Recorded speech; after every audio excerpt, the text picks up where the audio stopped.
Thanks, Rennie, and thank you all for joining us. Today we're talking about the global fintech investment landscape and trends through the third quarter of 2018. We're going to kick off our conversation with a brief synopsis of financing trends in the quarter, including year-to-date funding and geographic investment trends. Then we'll spend the bulk of our time drilling into sector trends, where I'll spotlight some of the major drivers, emerging technologies, and trends to watch in the market. I like to use these briefings as an opportunity to take you into the CB Insights platform and show you how to recreate some of this analysis from the report and what we're building next. Today, I have a special treat because we're going to show you one of our newest products, CB Insights Stories. Now, I also love to make these conversations more of a discussion, so please submit your questions for our Q&A session at the end. As a quick refresher, at CB Insights, we define fintech broadly and track over 10,000 private and market fintech companies using our CB Insights platform. Within fintech, one way we track trends is by industry verticals, which include insurtech, regtech, and wealth tech, among others that we'll be talking about today. In Q3 2018, VC-backed fintech companies raised $5.64 billion across 375 deals globally, a drop in both funding and deals from Q2 18's record highs. Despite the dip, fintech funding has already surpassed 2017's annual record, raising $32.6 billion in the first 3 quarters of 2018. Funding is largely inflated due to Ant Financial's record $14 billion investment last quarter. However, removing that investment, year-to-date funding through Q3 18 would be roughly $18.6 billion, which surpasses 2017's total. From a quarterly perspective, Q3 2018 is the smallest quarter year-to-date for fintech, but a slight pullback is unsurprising after 2 quarters of record growth in deals. Though deals dipped at the current run rate, we're still on track to see deals top a new annual high in 2018. Drilling into why deals dropped, from a stage perspective, early stage deals saw the largest percentage decrease in 2 years. And from a regional perspective, the US saw a 17% decrease in deals quarter over quarter.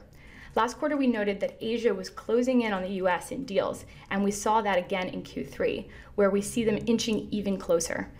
Again, some of that is driven by the pullback in the early stages, but also that the US is more mature for investing in certain sectors and has seen larger financing go to established players. Outside of the major markets, Q3 saw continued growth for fintech investments in frontier markets. In Africa, VC-backed fintech companies raised $30 million across 9 investments, and to date they've seen 16 deals, a new annual high. On funding, nearly every region, with the exception of Australia, saw quarterly financing dip, which helps explain some of the pullback in total quarterly funding. LATAM saw quarterly funding nearly drop in half, which may be an indirect effect of some of the macroeconomic events in the region. That may have caused some of the strain on investments. On a stage perspective, again, early stage deals, as a percentage of deals, fell to a 5-quarter low, accounting for just half of quarterly deals. And although major regions saw the largest dip in the early stages, Asia's were still strong and tied North America. But removing Canada and Mexico, we actually saw Asia surpass the US for the first time in early stage deals. But the US was able to reclaim the lead over Asia in mega round investments. The US saw 7 mega rounds, while Asia saw 4 and Europe saw 1. Switching gears, let's take a look at some of those mega rounds. The top 4 went to existing unicorns, the top of which was to Oscar. Alphabet took a minority stake in the digital healthcare provider for $375 million. In second was Paytm. Warren Buffett's Berkshire Hathaway took a minority stake in the Indian payments provider for $300 million and boosted the company's valuation to $10 billion. And rounding out the top 3 was payments provider Stripe, which raised $245 million at a $20 billion valuation. Other top deals this quarter minted new unicorns like point-of-sale hardware and software provider Toast and online auto insurer Root, many of which we'll be covering in depth in our sector breakdown. One quick update, though, before we do that, is on unicorns.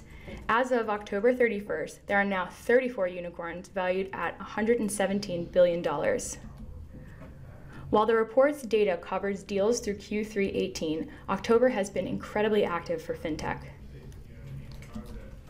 In the US, as mentioned, we saw 2 new unicorns, Root and Toast, last quarter, and one already in Q4 18 with corporate card provider for startups, Brex.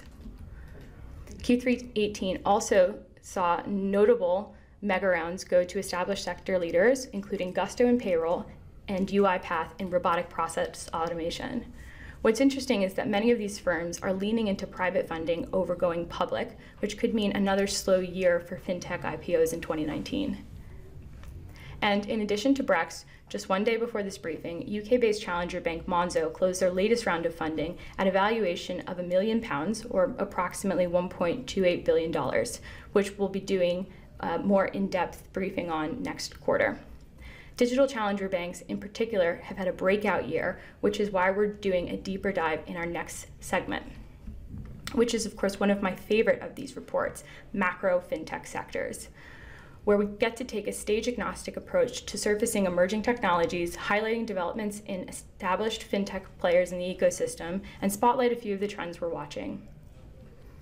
Starting with payments, the second half of 2018 is off to a stronger start for VC-backed fintech companies in payments. In Q3 18, deals topped 62, worth $1.54 billion. The top deal in payments went to Stripe. Stripe provides mobile and online payments infrastructure for global e-commerce enablement. Stripe has been investing heavily in enabling developers and in their tech stack. Business lines under Stripe range from offering fraud prevention to data security and one of their latest services, card issuing, which is currently invitation only. Looking at their hiring data following the round revealed that the company is expanding globally, including to their latest office in Singapore. They're also hiring for a number of strategic roles, including for the first operations person in New York for a pre-launch payments products, so expect more to come. This quarter also saw a new wave of payments hardware providers raise funding. These companies are moving beyond just hardware and into software.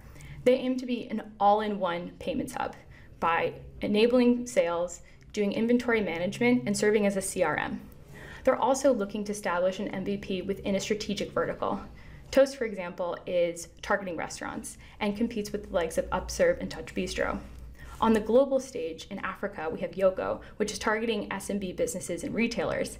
In Indonesia, there's Mocha, which also works with SMBs and local artisans. Where those companies are highly functional for businesses, there's still a ton of friction for the consumer in terms of having to physically pay and wait in line. Whereas consumers, they just want to tap and go, which is why we started to surface a few early stage players trying to take the human out of the checkout equation. Standard Cognition, for example, is using AI and computer vision to enable autonomous checkout, similar to how Amazon Go's store operates. Then there's BuyBuddy, which is a hardware tag that connects to an app and releases the merchandise once the payment is executed. And last, there's MishiPay, which is a mobile non-RFID scanning and payments app that customers can use to facilitate self-checkout. What will be interesting is to watch how these companies are able to service more complex checkouts like prepaid gift cards, multi-card purchases, and even installments, which is a good segue for our next category, alternative lending. The point of sale startup market is growing on the back of demands for consumers for more transparent credit options and for merchants to supply those customers with more flexible payment options. Q3 saw a boost from a fresh crop of startups focusing on new models of facilitating point-of-sale financing, and we saw early signs of this spreading to emerging markets.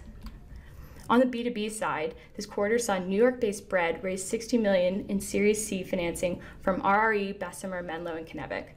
The company sells white label software to omni-channel retailers to offer point-of-sale lending. On the early side, Divido raised a $15 million Series A from Amex Ventures and MasterCard.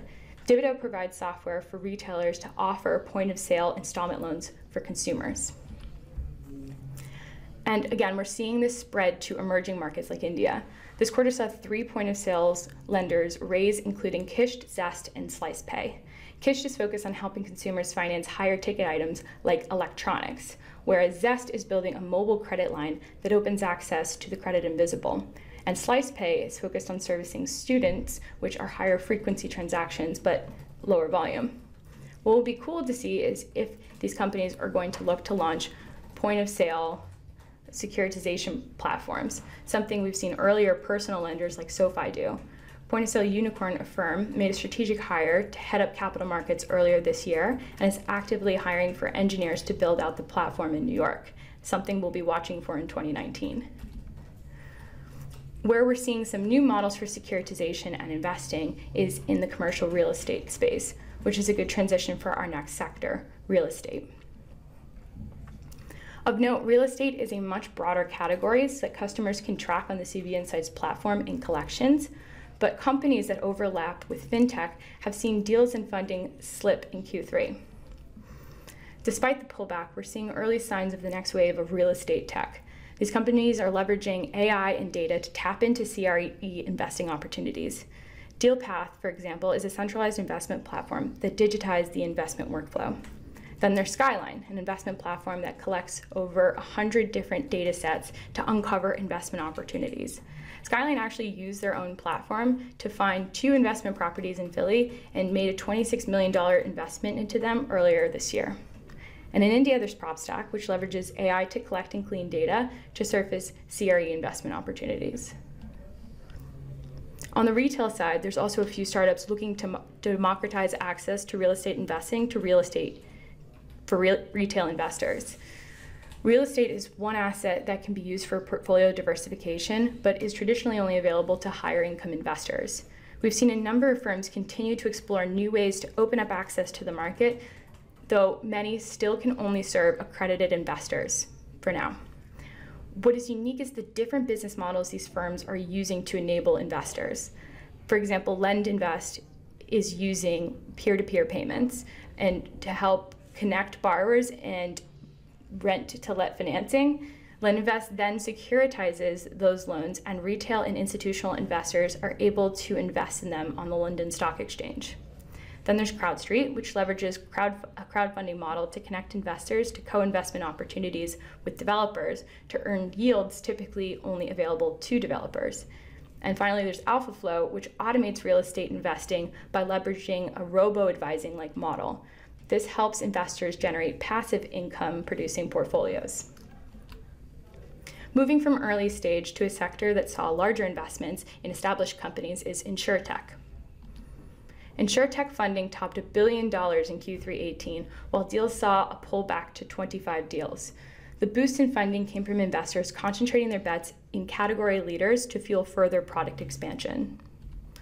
In healthcare, digital insurer Oscar again saw the top overall deal this quarter with their $375 million investment from Alphabet.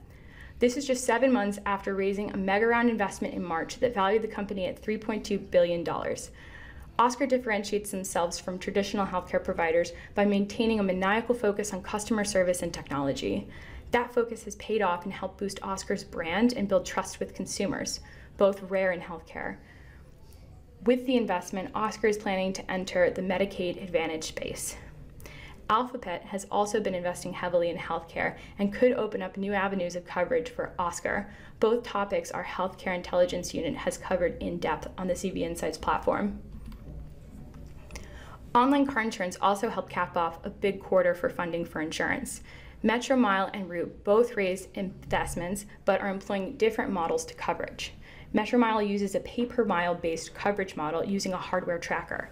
Metromile is live in 8 states and has built their own mobile claim service, while Root uses an app to track and rank test drive behaviors, among other factors to determine coverage. Root again reached $1 billion valuation when they closed their Series D, just 5 months after closing their Series C. Root is live in 20 states and has plans to go live in more states, including the Carolinas and Georgia. Shifting gears, let's take a look at one of the newer trends of 2018, digital banking. This sector is rapidly changing, with the latest round occurring just 1 day before this briefing, which is a perfect opportunity to use our newest product, CB Insights Stories, which captures these changes in real time. Using Stories, we can create data-driven presentations by pulling data from the platform into Stories, and I'm going to show you how we can do that now. After logging into the CB Insights platform, we can access Stories by using the navigation bar on the left.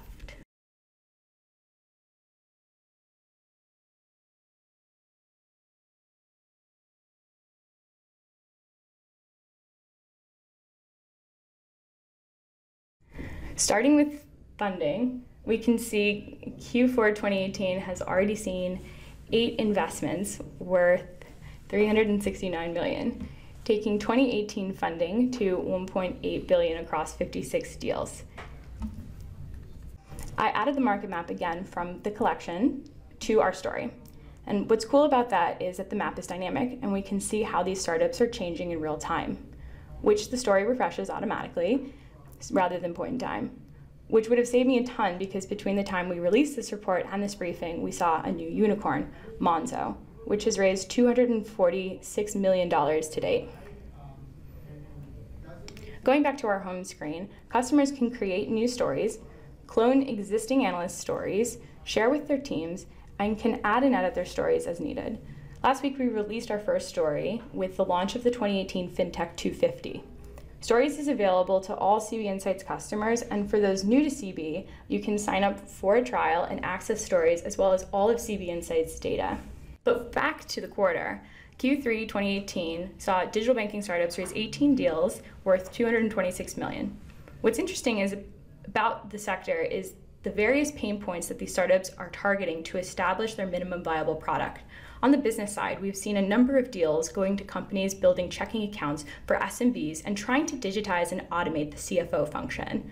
On the credit side, companies are building alternative services for customers that have a difficult time accessing credit, like students, startups, and customers with thin files or little to no credit history. On the consumer side, this quarter saw deals go to companies focused on the up and coming and the next generation of customers, among others. And why this matters to incumbents is because these are growing quickly. Combined, these companies have 15 million reported users and have been raising private funding to further fuel growth. This quarter saw startups raise that are targeting the next generation of bank customers, kids. What's unique is the element of time, and these companies all aim to help parents teach money fundamentals early. It'll be interesting to see how these businesses grow as their customers mature into full-fledged bank customers, or if they'll look to partner with other companies that focus on full-service accounts. Again, on the credit side, in October, we saw corporate card provider for startups, Brex, become a unicorn. The company reports having over 1,000 customers and yesterday released their preliminary rewards points, which notably target categories relevant to entrepreneurs, like ride-sharing and taxis and travel expenses. Zooming out, regulators globally are looking for ways to enable startup growth, and some are lowering the barriers for entry. So we can anticipate seeing more growth of this category globally, and something we'll report back on in Q4 18. But not all banks are sitting idly either, which we'll cover in our next sector, capital markets tech. Q3 2018 saw deals and funding drop to a 5-quarter low of 35 deals worth $929 million. This followed a heavy funding quarter in Q2 18 to more established companies. Where we did see activity this quarter was in the early stage, and an emerging trend we're starting to follow are startups positioning themselves as banking-as-a-service startups. Their aim is to help incumbents upgrade their legacy infrastructure over overhauling it, which is costly and timely. Companies like Leveris give incumbents a startup-in-a-box, bank-in-a-box solution to launch digital products, which helps them get to market quicker than building it from scratch. Then there's Synopsify, which offers an API that allows fintech developers to connect with banks to build out digital product services. And for banks, it allows them to automate outdated back-end operations. Another trend banks are aggressively pursuing is robotic process automation, or RPA, which has sparked a debate over the future of certain white-collar jobs. UiPath has been a leader in this space with financial services firms. They raised a $235 million investment this quarter and at a $3 billion valuation. And they're not the only RPA company gaining traction, because this impacts firms across industries. But what's funny about RPA companies is that while we're hearing more recently about these firms, these players have been in the market for over a decade. But for now, they're top of mind because they're starting to move up market to automate white-collar jobs in financial services. While these two deals are not included in quarterly funding, notable players in this space include Automation Anywhere and Softmotive, both of which serve customers in financial services. Moving on to our last sector, RegTech, there's no shortage of opportunities to automate processes. Year-to-date, RegTech has seen $956 million of funding, with Q3 2018 funding topping a 5-quarter high for funding with $406 million across 21 deals. Though deals have trended down for 2 quarters, compared to Q3 2017, deals are up roughly 62%. This year has been particularly tough on firms for data breaches, and with regulations like GDPR going live, companies across industries have been actively upgrading their controls to be compliant. So it's unsurprising that this quarter we saw a number of incumbents investing in data as a service. Q3 18 saw companies like Quintexa look to help firms use data analytics to fight financial crime, and companies like Enigma help firms build intelligence tools to map and visualize disparate unstructured data. We also saw Equifax, still recovering from their massive breach earlier this year, acquire DataX to help monitor for credit risk in real time. Firms are increasingly embracing data analytics tools across the enterprise, and regulatory compliance is just one use case and one we'll continue to watch. So we covered a wide range of topics today, including emerging technologies across the fintech ecosystem, from next-gen players in hardware and payments to new investment and lending models, as well as fintechs helping data enable banks to wrangle data and get ahead of breaches and compliance. For now, I want to hear from you, and I'm going to take some of the questions, and if I don't get an opportunity to answer them, we'll be sure to follow up, and for customers, we'll work with your customer success manager to get those answered directly.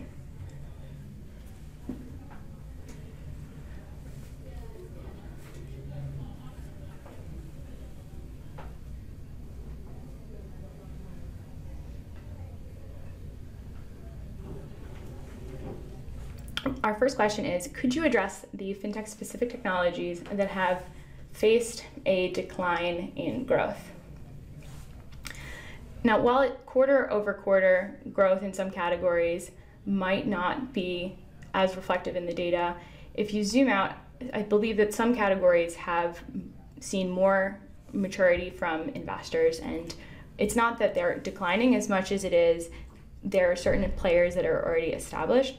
Lending is one category where we're starting to see earlier models being pioneered by younger startups, but had previously been through a level of maturity, but we're seeing a fresh wave there. So I think it's too early to call out any that are necessarily declining in growth.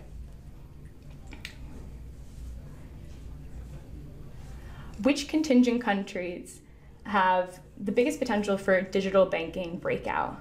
It's a great question. One we also covered on the research platform in a recent brief on the digital banks. I think Latin America has a ton of opportunity.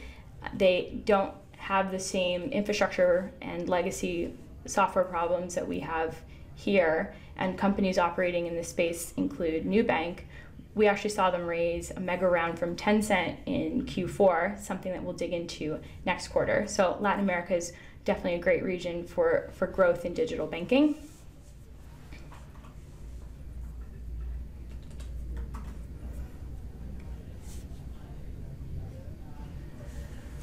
What is the biggest risk for traditional banks, and what am I seeing in terms of recent trends? I think one of the secular trends here is banks failing to accept the change that's happening in the market in terms of consumer demographics and embracing new technology solutions to better meet the demands of the shifting consumer. Millennials, for instance, have a very mobile-centric life, and certain platforms that don't innovate to offer mobile solutions might struggle to maintain their customer base and compete in the market with so many new challengers entering the space. So I think failure to innovate is certainly one way that they could be held back in this market. Where are we seeing major investments in fintech and wealth management? The robo-advisor space this year, which we've highlighted in previous briefings, has seen a ton of interest. These companies are looking to rebundle bank functions and are starting to blur the lines of services between wealth management, with many of them looking to issue cards like Stash and Acorns and looking to automate more services under the wealth management umbrella. Last quarter, we also highlighted a number of advisory tech type of software providers that are looking to help advisors better automate their day-to-day workflows. So those are two areas of wealth management where we're seeing investments.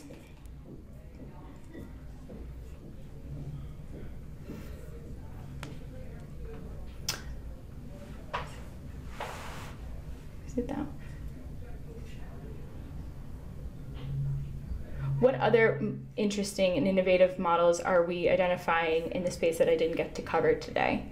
I think payroll is a fascinating space and one that we see a multitude of players hitting from different angles. Gusto, for example, is offering a flexible payment solution for consumers to access their paycheck earlier. Then we've got companies like Earnin that have created a model for employees to access their paycheck earlier in advance, and this has called into question broader paycheck and pay cycle types of questions. So I've continued to see interesting investments in that space and new and innovative models there.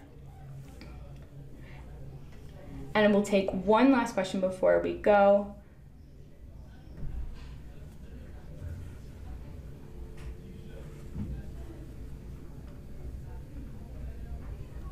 For 2018 overall, what are some of the regulatory hurdles for fintech startups in developed markets? That's a great question. I think some of the regulatory uncertainty that's going on in the market is hurting the ability for certain fintechs, but they're not building their products to regulation. They're building them, for the customer. So it's more so, I think, a distraction. And here I'm thinking of the fiduciary rule, rather. Robo-advisors have openly built their business to operate in the best interest of their consumers. So something like that getting repealed has caused some distraction for them. But I think the uncertainty in that space can hurt them in more established markets. I think others like the OCC charter and the uncertainty if that's going to get implemented are also areas in which can maybe hinder some of the innovation, but we're not seeing any shortage of opportunities in this market. So again, that's all the time we have until next month, when we'll be doing a series of special briefings on trends to watch. And thank you again for joining and being a part of the CB Insights community.